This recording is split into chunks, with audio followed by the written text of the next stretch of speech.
Hindi nga nagustuhan ng mga netizen ang hindi mo malaman na kung joke ba ito o talagang seryoso si Gardo Versosa sa kanyang naging post o mensahe sa kanyang social media.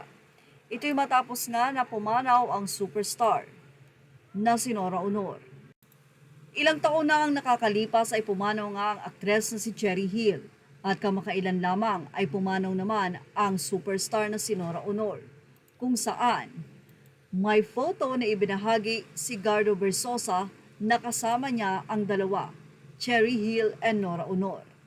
Ibinahagi nga ni Gardo Versosa ang photo niya together with superstar Nora Honor and actress Cherry Hill.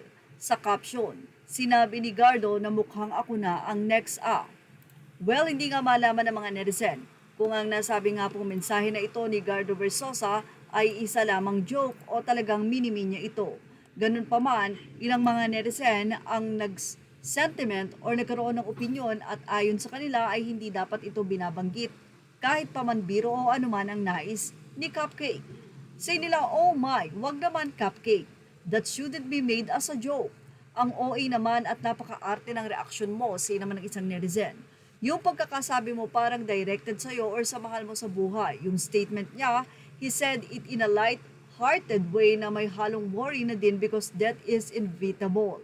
Some people say that sometimes kapag may mga kaibigan sila or kaedaran na nauna sa kanila, I do that too whenever I experience something really terrible.